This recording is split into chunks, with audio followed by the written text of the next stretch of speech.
Alors bonjour à tous, je suis ravie aujourd'hui d'accueillir Doug Pito sur ce plateau des héros. Donc merci Doug d'avoir accepté mon invitation.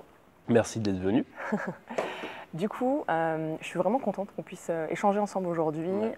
Comme tu le sais, je suis coach de héros, donc moi ce qui m'intéresse, c'est d'accompagner les gens qui ont le courage de créer leur vie et d'impacter le monde. Donc moi personnellement, ma mission de vie, c'est vraiment d'aider le plus de gens possible à révéler leur potentiel, à trouver ce qui fait vraiment du sens pour eux, et ensuite à passer à l'action du coup pour vivre la vie qui les inspire vraiment et pas se laisser enfermer dans plein de choses qui peuvent nous retenir au quotidien, parce que c'est pas évident de créer sa vie. Donc on s'est rencontrés dans le cadre d'un séminaire. Dans un cadre exceptionnel. Exactement, dans un cadre exceptionnel. On était à Mykonos dans une retraite business. Et du coup, on a eu le temps d'échanger sur ton parcours. Et donc toi, aujourd'hui, tu as 2 sociétés. Tu travailles donc depuis un certain temps. Je travaille, c'est-à-dire j'ai arrêté mes études en 2016. Ouais. J'ai travaillé pendant 9 mois dans un cabinet de conseil. Et après, je me suis lancé de manière indépendante en juin 2017. Juin 2017, ok, super. Donc, Ouais. on va y revenir parce que justement ça m'intéresse la manière dont tu as lancé ça. Mais c'était pour dire du coup à tout le monde que ça fait peu de temps au final, donc juin 2017, que tu t'es lancé et tu cartonnes aujourd'hui clairement. Enfin, tu cartonnes. Tu es très modeste en plus, donc c'est vraiment un héros pour moi. Mais tu as 2 activités qui fonctionnent plutôt très bien. Donc je te laisse peut-être nous en dire un petit peu plus sur ce que tu fais aujourd'hui. Bien sûr. Donc effectivement, j'ai 2 activités qui sont très proches, qu'on pourrait résumer en une activité honnêtement. Même si aujourd'hui c'est 2 marques différentes et 2 structures différentes. Donc la première c'est Foodframe, qui fait de la production et de la gestion de contenu pour les réseaux sociaux, uniquement pour les restaurateurs. Yes, pour les restaurateurs. Voilà, donc uniquement pour les restaurateurs. Et la seconde, c'est Social Factory, qui fait exactement la même chose, mais pas pour les restaurateurs. D'accord. Donc on a des sociétés, on a des coachs, on a des entrepreneurs, on a des petites sociétés, des grosses sociétés. Donc voilà, donc on travaille sur des problématiques de production et gestion de contenu, toujours dans un but d'acquisition client. Okay. Donc c'est-à-dire qu'on ne produit pas du contenu parce qu'on a envie de produire du contenu, on produit du contenu pour des problématiques d'acquisition client, des problématiques de notoriété, des problématiques d'acquisition de talent aussi. Donc voilà, à chaque fois derrière il y a un objectif et il y a un but business. Yes, merci. Donc effectivement un but business et c'est cette attraction client, ça permet finalement à des personnes qui ont du coup des objectifs pour aider ou accomplir leur mission de vie. Et toi, tu les aides à se mettre en valeur en fait. Je sais par exemple que tu as travaillé pour Géraldine donc, qui donne des conférences. Et grâce à toi, elle peut avoir des vidéos vraiment qualitatives et qui sont bien filmées de ces conférences. Et comme ça, se mettre à avoir de la visibilité qu'elle mérite. Donc bravo à toi parce que ça, moi, en tant qu'entrepreneuse, c'est vrai que on n'est pas toujours focalisé sur son contenu. On a plein de choses à dire, mais pour faire un beau message... Et puis on ne peut pas tout faire en fait. Moi, c'est la leçon que j'ai retenue quand on est entrepreneur. On a des forces, on a des faiblesses. L'objectif, c'est de capitaliser sur ses forces. Les faiblesses, on s'en fout un petit peu en fait. Et tout le monde ne peut pas gérer son contenu, tout le monde ne peut pas faire sa comptabilité, sa facturation, l'opérationnel. Donc nous, on essaye d'aider tous les entrepreneurs et toutes les entreprises à avoir des effets de notoriété en créant du contenu. C'est notre objectif. Alors justement, sur ce que tu dis, capitaliser sur ses forces et laisser tomber ses faiblesses, j'en parle souvent avec mes clients. J'en ai encore eu un il y a 2 jours qui m'a dit « Claire, on a fait un bilan ensemble, on a vu mes forces, on a vu mes faiblesses et maintenant je veux arriver à améliorer mes faiblesses. » Et là, alors qu'est-ce que tu pourrais lui répondre? Erreur. Voilà, Warning. merci. Ce que tu pourrais, Erreur. C'est marrant parce que j'en parlais hier. Hier, j'ai fait une intervention dans une école, dans un lycée, avec des jeunes de 18 à 20 ans. Et la première phrase que je leur ai dit, c'est je m'en fous de vos faiblesses. On va se concentrer sur vos forces. L'idée, c'est pas d'être équilibré. L'équilibre n'existe pas de toute façon. Donc, on va bosser sur ça. Moi, j'étais en terminale S, spé maths. Grosse erreur, parce que j'étais vraiment très nul en maths. J'ai eu une 9 au bac. Et l'idée, c'était d'être bon partout. Sauf qu'on ne peut pas être bon partout. Par contre, on peut être excellent dans certains domaines. Moi, je pense avoir trouvé le domaine dans lequel je suis bon. Et le reste, je le laisse tomber et je le fais faire par d'autres personnes qui sont meilleures que moi. C'est l'idée. en gros. C'est top parce que je vois que tu l'assumes pleinement, ce côté-là. Et, Bien sûr. ouais, Il y a et des ça, trucs dans lesquels je suis nul, ouais. mais il n'y a pas de problème en fait. Ouais. Et Il y a comment pas de tu fais problème. en fait justement pour te dire bon bah ça je suis nul, je mets de côté. Ouais. Comment tu arrives à faire ça? Ça se fait assez naturellement parce que les trucs dans lesquels je suis nul, je procrastine. D'accord, ok. Et, euh, et j'ai des to-do list à faire tous les jours. Ouais. Dans mon bureau, j'ai un tableau où c'est marqué daily to-do, où je sais exactement ce que je dois faire. Et quand il y a des trucs qui sont là depuis 2 semaines, c'est que tu n'as pas envie de les faire. Si tu n'as pas envie de les faire, c'est que tu n'es pas bon là-dedans.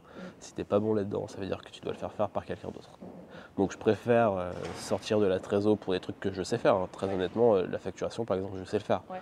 C'est juste que ça me saoule. Donc je le fais pas, il y a d'autres personnes qui le font, ça me prend de la trésor, mais derrière j'ai l'esprit tranquille et je peux travailler sur mes forces. Ben ça c'est vraiment, je pense que ça va beaucoup aider les personnes qui nous regardent parce que la procrastination, c'est souvent, ça revient dans les 3 premiers trucs qui bloquent les gens au quotidien. Et le simple fait d'accepter, de se dire, oh, écoute, ça fait 2 semaines que je procrastine, ça veut juste dire que c'est pas à moi de le faire en fait. Je pense qu'il faut être assez conscient justement de ses forces et de ses faiblesses. Et je pense que c'est la première étape pour tout entrepreneur. Si tu sais que tu n'es pas bon là-dedans, le fais pas en fait. Essaie pas de devenir bon parce que tu vas perdre du temps. Tu seras sûrement moins bon que quelqu'un qui aime ça. Aujourd'hui par exemple, moi je prends l'exemple de la comptabilité, des maths, des chiffres et tout. Il y a des gens qui adorent ça. C'est pas mon cas, mais il y a des gens qui adorent ça. Moi je suis bon sur le développement par exemple, vendre mes produits, faire adhérer les gens à mon projet. Bah, je fais ça toute la journée. Et petite anecdote, dans mon agenda j'ai plusieurs couleurs. Ah oui, je pense qu'on en avait déjà parlé. J'ai plusieurs couleurs. En vert, ça va être du privé, donc les verres avec les potes, les soirées, etc. En violet, ça va être tout ce qui est opérationnel, donc tout ce qui me rapporte pas forcément de l'argent directement, mais que je dois faire. Et en orange, ça va être tout ce qui est vente et recrutement maintenant. Avant c'était que vente, maintenant c'est vente et recrutement parce que j'imagine que, j'ai compris que c'était la même chose. Et quand il n'y a pas suffisamment d'orange dans ma semaine, je me pose des questions. Voilà.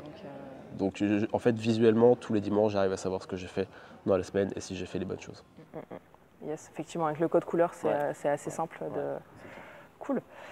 Ce que j'ai adoré avec toi aussi, quand on a beaucoup échangé pendant ce séminaire, c'était ta manière assez simple en fait, de dire bon ben, de pas te prendre la tête en fait. Tu avances, tu te prends pas la tête. Peut-être que tu te la prends, mais en tout cas, voilà, au quotidien, ça a l'air assez clair.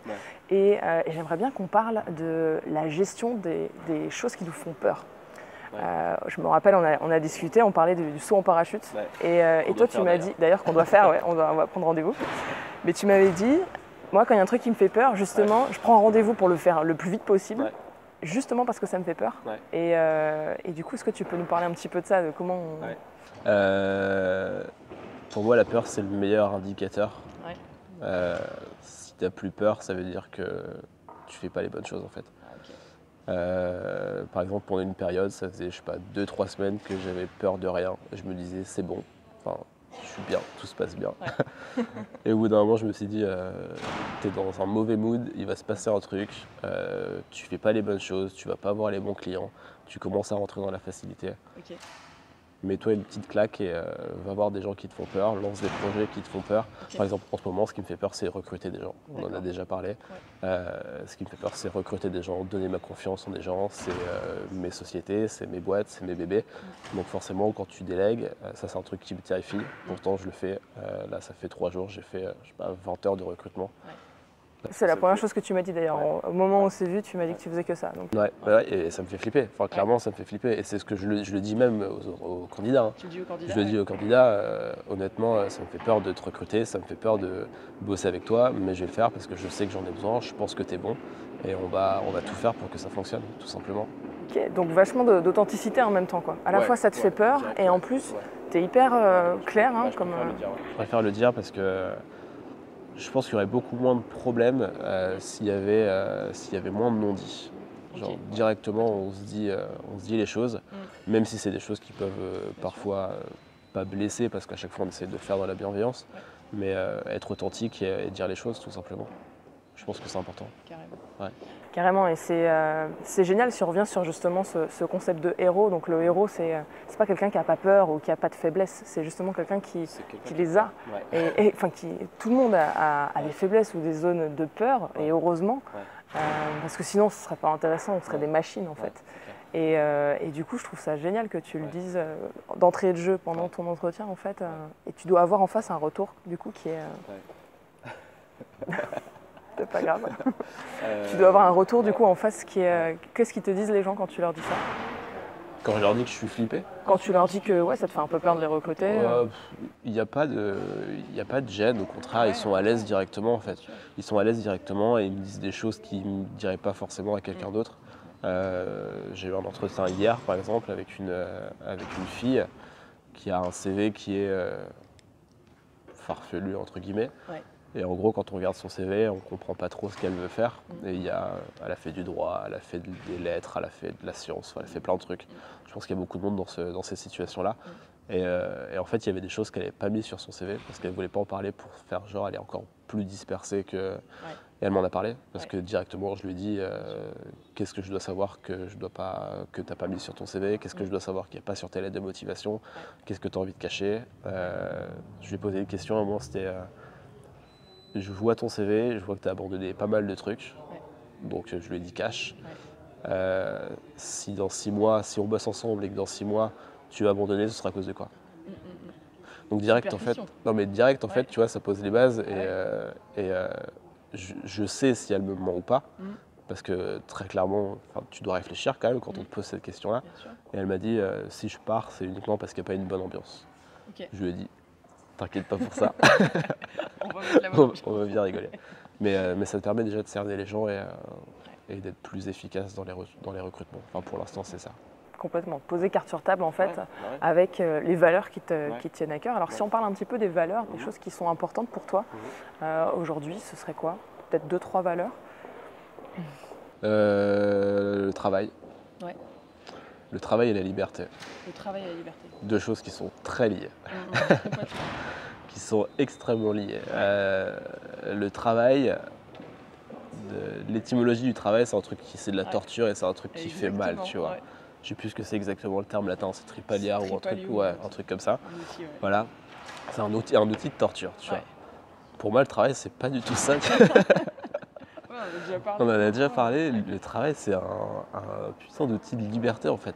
C'est un truc qui te rend libre. Pour moi, c'est la meilleure invention du siècle parce que clairement, c'est le truc qui te rassemble les gens. Enfin, tu le vois hein, quand t'as pas de travail, je sais pas si ça t'est déjà arrivé. Quand t'as pas de travail, t'es déprimé. Le chômage, c'est horrible. Hein. Le chômage, c'est horrible en fait, tu vois. Manque de lien bien sûr, social et bien sûr. C'est pour ça quand j'entends des gens qui disent le chômage c'est cool, on paye pour des gens qui travaillent pas, qui n'ont pas envie de travailler, c'est inconcevable de dire ça, tu vois. Le travail, c'est la vie, vraiment. Mais je dis pas ça de manière capitaliste ou quoi que ce soit, tu vois. C'est juste que le travail, que tu sois capitaliste, marxiste ou peu importe, c'est un truc qui te permet de rencontrer des gens.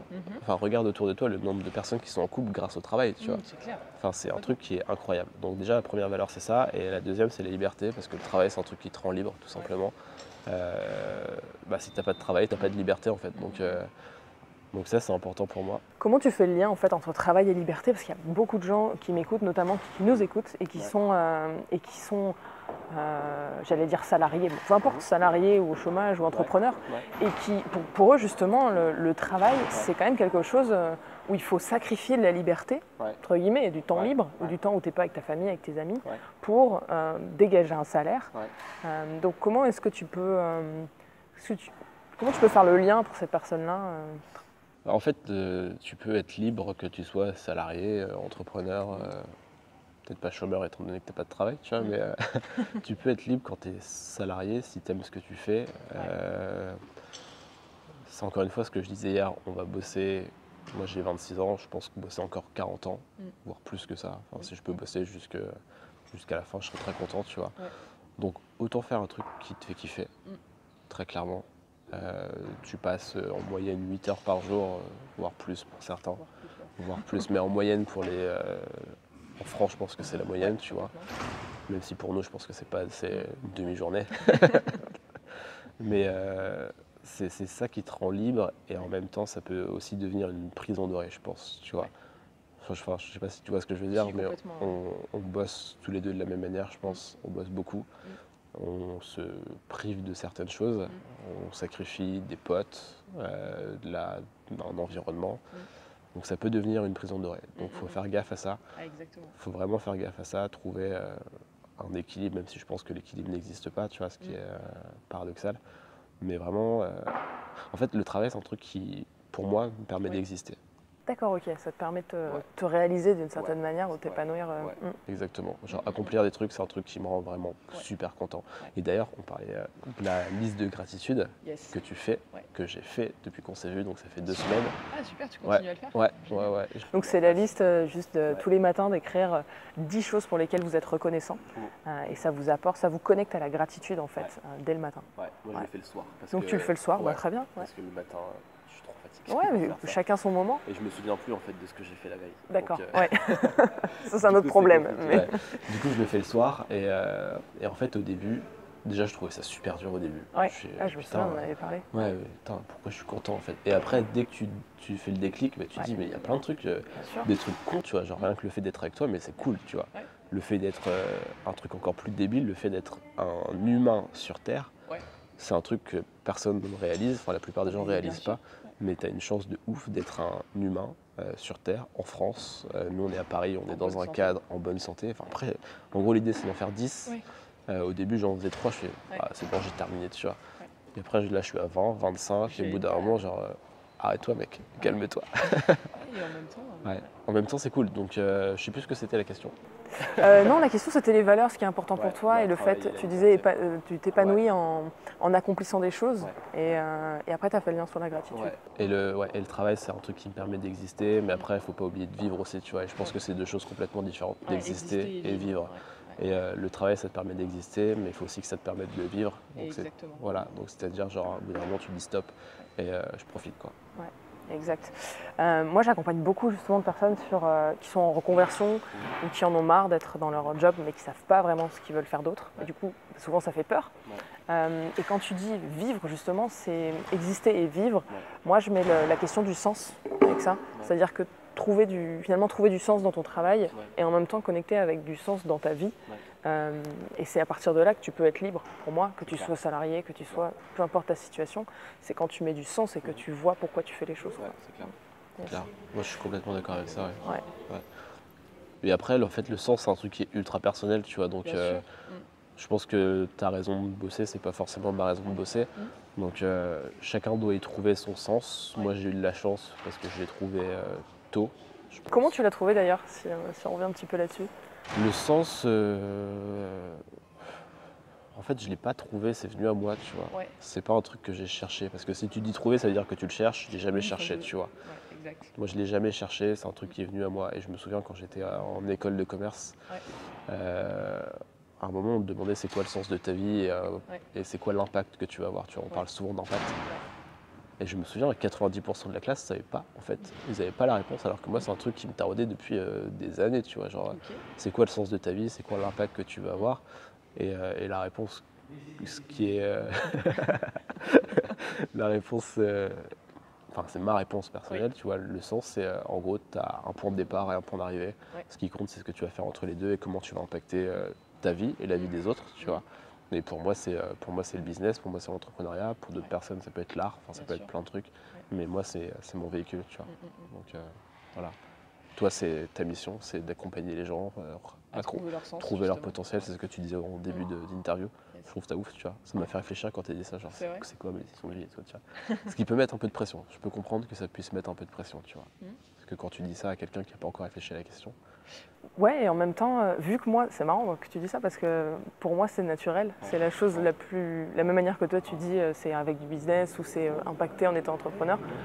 Effectivement, moi c'est un petit peu différent, mais pour moi c'est tellement en moi ce truc que limite quand je le dis, je me rends pas compte de ce que je dis parce que je le fais naturellement en fait et j'ai vraiment, j'aime profondément les gens et du coup pour moi, c'est ma manière de connecter, c'est d'aider les gens à se trouver un peu plus, quoi. Et sans aucune, sans prétention, bien sûr, de ma part, mais pour moi, il n'y a rien de plus beau que d'accompagner quelqu'un sur ça, quoi. Et comment, justement, tu l'as trouvé, tu vois? Comment je l'ai trouvé? C'est pareil, Comment c'est venu à moi en Ouais, fait. ouais. J'ai toujours aimé.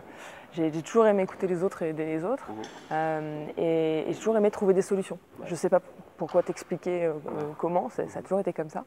Et à force, donc je me suis orientée un peu dans les ressources humaines, mais bon, ressources humaines, il y a toute une partie aussi qui est juste la gestion du personnel, la gestion de la paye, et ce genre de choses. Et ça me faisait absolument pas vibrer. Ouais. Et moi, je me suis plutôt orientée recrutement formation, dans tout ce qui est transmission. Ouais. Et c'est en fait en discutant et en accompagnant donc d'abord des chefs d'entreprise en tant que chargé de recrutement. Ouais. Du coup, tu discutes de parcours pro, tu parles avec des personnes qui ont 50 ans, qui ont 30 ans d'expérience, qui ont fait beaucoup de choses, qui ont accompli beaucoup de choses. Ouais. Et quand tu les vois, eux, s'exprimer et te dire le sens qu'ils trouvent dans leur vie, je pense que par capillarité, ça m'a inspiré. Et je voyais aussi que ces personnes-là avaient des challenges de vie pro, de vie perso, de santé. Et je me disais comment c'est possible que des gens aussi intéressants et aussi forts sur certains domaines soient à la rue sur des domaines aussi simples, entre guillemets, que la santé ou la vie sentimentale. Et du coup, je me suis dit, mais je pense que je pourrais les aider. Et c'est comme ça que je me suis officialisée en tant que coach, en fait. Je me suis dit, voilà, maintenant, c'est ça que je veux faire. Il y a un métier qui correspond à ce que je ressens. Ouais, mais c'est toi qui as créé ton métier. Complètement. C'est toi qui as créé ta vie, c'est toi qui as créé ton métier. Et on parlait du courage tout à l'heure, tu vois. Et, je pense qu'on en a déjà parlé, mais pour moi, c'est pas courageux de faire un truc qui est organique, en fait, tu vois. C'est un truc que tu ressens, tu vois. Genre, tu demandes à un singe de monter un arbre. Pour certaines personnes, ça va être courageux de monter un arbre. Pour le singe, c'est pas courageux de monter un arbre. C'est juste pas son taf, mais c'est sa nature. Exactement, c'est sa nature. Voilà, tu demandes à un poisson d'aller nager dans l'eau. C'est pas courageux. Enfin, c'est son taf, tu vois. C'est ce qu'il fait. Et, pour toi, c'est d'accompagner les gens. Pour moi, c'est de créer des projets, créer des entreprises. Je ne ressens pas ça comme du courage, tu vois. C'est juste naturel.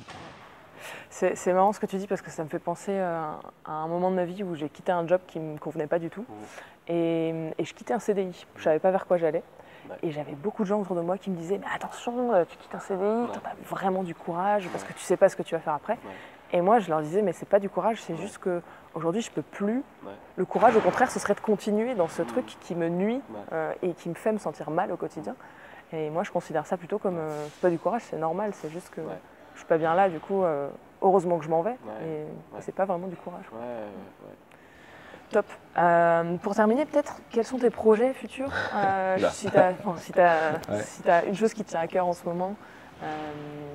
Projets futurs. En fait, j'ai plein de projets futurs, mais j'essaie de me concentrer sur encore une fois, sur ce qui marche.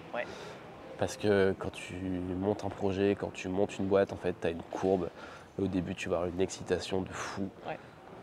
Du coup, tu as envie de lancer plein de trucs et d'être dans cette phase. Et dans tous les projets, tu as une courbe qui va descendre parce que tu vas rencontrer des problèmes, tu vas rencontrer des merdes. Mais c'est normal, en fait. Ça fait partie du truc. Du coup, il faut être ultra résilient dans cette partie-là, qui arrive à chaque fois. Moi, j'ai plein de potes qui montent des boîtes en ce moment et qui sont trop à fond et tout. Et je les casse direct, tu vois. C'est un peu le mauvais pote à avoir, tu vois.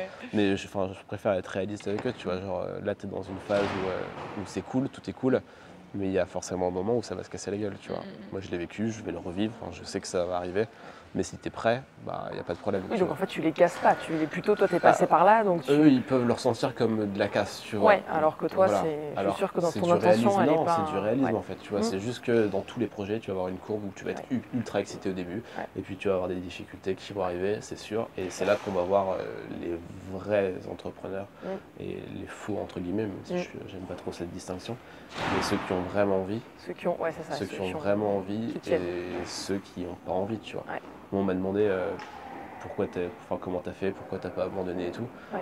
Et j'ai lu un truc ce matin sur Instagram, en gros, qui disait t'as sacrifié trop de trucs pour abandonner. Et si t'abandonnes, ça veut dire que t'as pas fait suffisamment en amont. Tu vois. Parce qu'au bout d'un moment, je sais pas ce que t'en penses, tu vois, mais si t'es vraiment à fond dans ton truc, c'est même pas une option d'abandonner, tu vois. Bah non, c'est ça. Moi, tu veux pas quitter ce que t'as déjà investi. Je parle même pas de sacrifice en fait. Ouais, C'est marrant quand on tu sait. dis t'as sacrifié trop de trucs. Ouais. Je peux le comprendre, Ouais. mais moi je me vois tellement pas Ouais. faire autre chose en Ouais. fait Ouais. que c'est même pas une option bien sûr. de quitter. C'est Bien plus sûr. bon bah comment est-ce que je redémarre différemment Ouais. parce que il n'y a pas d'autre choix, c'est Ouais. clair qu'il n'y a Ouais. pas d'autre chose. Ça ne me Ouais. vient jamais à l'esprit de Ouais. me dire bah tiens je vais tout arrêter et je vais Ouais. faire autre chose. Ouais. Je Non, vois non. pas du tout ce que Ouais, je non, ferais. c'est clair, c'est clair. Non, il n'y a pas de sacrifice. Enfin, pour Ouais. moi, c'est pas ce mot. Enfin, en tout cas, dans ce qu'on fait, ce mot Ouais. n'existe pas. C'est Non, un c'est ça. investissement. tu vois. Exactement, c'est un engagement. Voilà, c'est un engagement que tu Mm. fais, mais c'est pas un sacrifice. Parce que si Ouais. tu dis sacrifice, ça veut dire que tu mets à côté une partie C'est ça. qui pourrait te plaire ou, enfin, Mm. clairement, tu t'abandonnes un truc, tu vois. Mm. J'abandonne rien. Enfin, Bah j'ai non, pas ouais, le c'est ça. sentiment d'abandonner quelque chose. Au Exactement. contraire, j'ai vraiment l'impression d'être à fond sur un truc et que ça va porter ses fruits ou pas, mais au moins, tu auras essayé, quoi. Yes. Et ça, c'est cool. Trop cool. Putain, j'adore parler avec toi. Est-ce que je te laisse le mot de la fin ou je crois Wow. je pense qu'on a tout dit. Ouais. Pression de ouf, le mot de la fin. En fait, je pense aux gens qui vont regarder Ouais.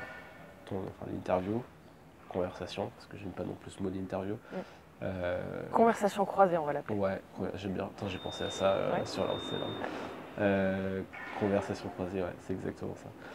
Conversation croisée de deux entrepreneurs courageux. Ouais. Non, on n'est pas courageux. Non, on n'est pas courageux. pas Non, on va courageux. C'est vrai, on n'est pas courageux. Il n'y a pas On de n'est courage, tu courageux. vois. Ouais. Enfin, fuir son pays quand tu es dans un pays en guerre et aller dans un autre pays et non, traverser c'est vrai. ça, c'est courageux. Ouais, c'est clair. Monter sa boîte quand tu as 25 ans, c'est Ouais. pas courageux, tu Ouais. vois. Enfin, il faut essayer d'avoir un peu de perspective sur ce C'est qu'on vrai. fait. C'est vrai. Bref. Non, mais en fait, le mot de la fin, c'est juste réfléchis pas trop, quoi. Ouais, c'est ça. Non, mais ça, c'est top. C'est un truc qu'on s'est dit à Mykonos, c'est Ouais. le jeu avant l'enjeu. Donc le jeu avant l'enjeu, Ouais, le jeu avant l'enjeu, c'est vraiment le truc. s'amuser au quotidien, quoi. Ouais, en fait, c'est un jeu, tu vois. Donc c'est pour ça qu'il n'y a pas de pression, c'est pour ça qu'il n'y a pas de sacrifice, c'est pour ça qu'il n'y a pas de. Tu mets pas quelque chose à côté parce que tu kiffes ce que tu fais, Bah, tu c'est vois. ça. C'est pour ça que tu es OK avec le fait de bosser 16 heures par jour. C'est cool, Exactement. tu kiffes. Exactement. Quand tu le prends comme un jeu, bah déjà tu t'amuses et puis et c'est là que tu es le plus détendu et c'est là que tu attires des résultats en plus. Donc Ouais. c'est assez ouf en fait Ouais. de faire le shift. Ouais. Super, bah écoute, merci beaucoup Doug Merci à toi. pour ce temps. Merci à C'était toi. toujours un grand plaisir d'échanger avec toi. Ouais, moi aussi. Où est-ce qu'on peut te retrouver? Où est-ce qu'on peut me retrouver? On peut me retrouver sur le site de ma première société qui est foodframe.com. Foodframe.com, ok, Ouais. on mettra le lien en dessous de la vidéo Voilà. de toute façon. Vous pouvez aller voir ce qu'on fait. Et puis, si vous avez d'autres questions, il y a un petit bouton contact. Yes. Et je reçois tous les mails qui arrivent par là. Super. Voilà. Super. Eh ben, Merci beaucoup. Ouais, merci à toi. Ciao. On va aller manger. Yes.